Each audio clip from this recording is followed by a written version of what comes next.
map to my left of where the scene took place. The officer involved in this incident is Larry Jones. He is 27 years old and has been with LVMPD since 2019. He is currently assigned to our Summerlin Area Command, which is a part of our Community Safety Division. Officer Jones was armed with a .223 caliber rifle equipped with an optic. The investigation revealed he fired one round. The suspect involved in this officer-involved shooting was identified as Robert Finello. He was 68 years old, 5'6", 175 pounds. Finello was armed with a Taurus .357 revolver, model 605. The firearm had one spent cartridge and 4 live rounds in the cylinder. You can see a photo of the firearm to my left. The following are Finello's charges had he had survived. 1 count of domestic violence battery with substantial bodily harm, victim over 60.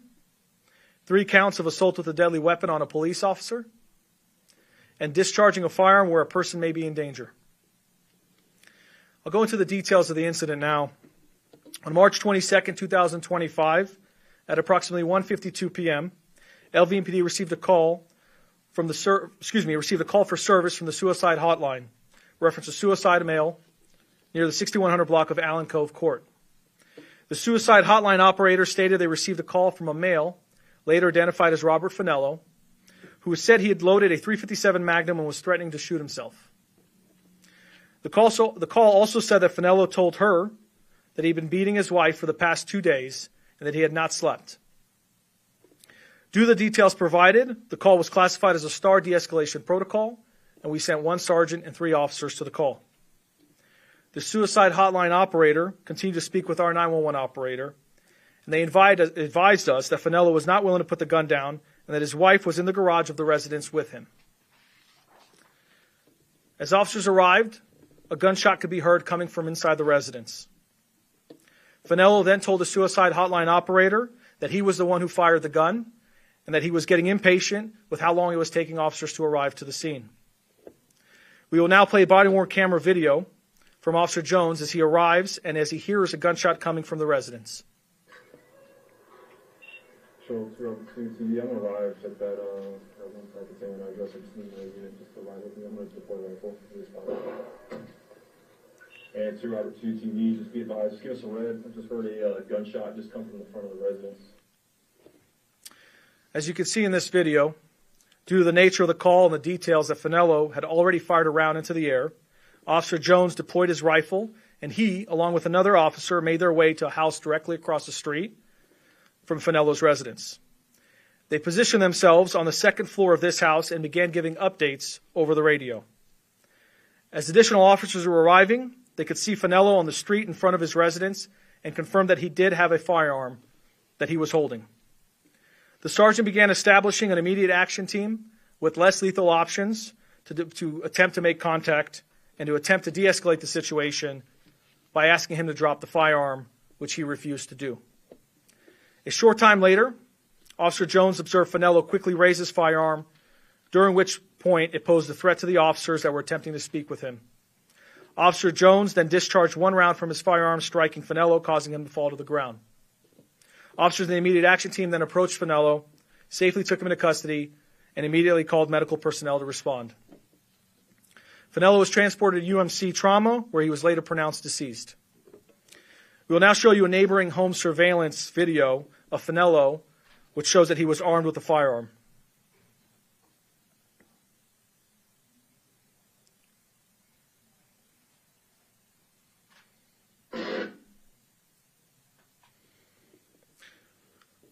In addition to this video, we'll show you another video from Officer Jones' body-worn camera.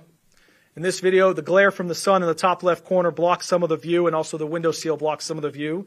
But you can see here an officer describing the situation and describing his threat perception before he is forced to use deadly force. Yeah, just let him know. It's in his hand.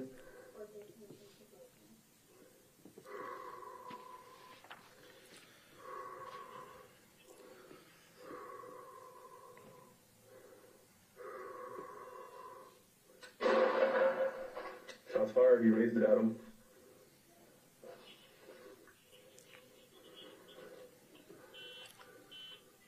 No, he raised it towards him.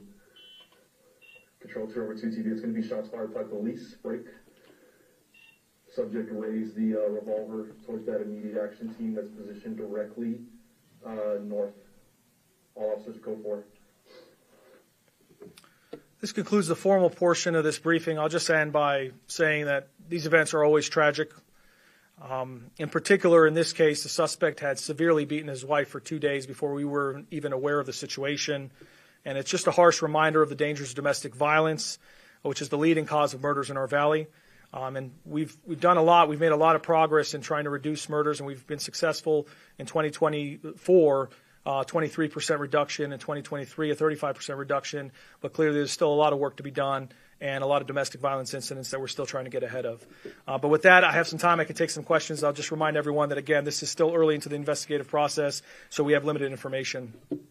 Yes, please. What's the condition of the wife now? She is still in the hospital recovering. Her injuries were pretty serious. For her privacy, obviously, we don't want to release too much of that until she's able to communicate with us, but she was severely beaten. Yes. Is Officer Jones still on paid administrative leave at this time? Yes, the officer is on administrative leave at this time.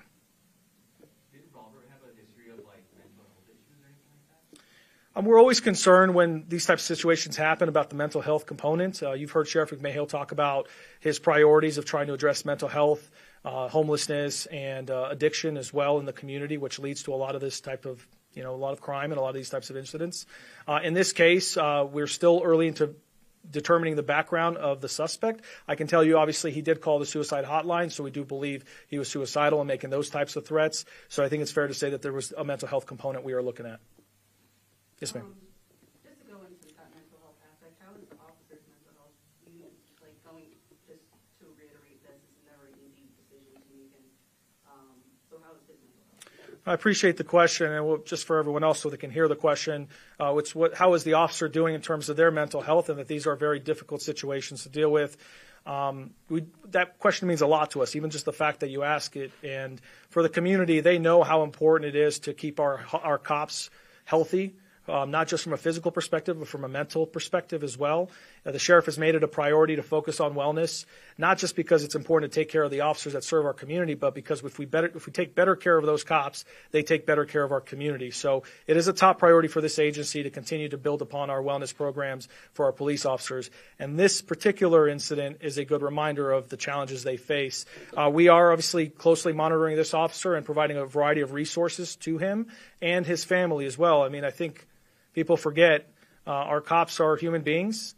Many of them have wives or husbands. They have children. They have other types of family members, and they're affected by these types of situations too. So we are providing a all-around approach to try to assist his family and him. Time for one more question, and then we'll have to conclude. Yes. For clarification, was he pronounced dead at the hospital or the scene? So the question was he pronounced dead at the hospital or at the scene?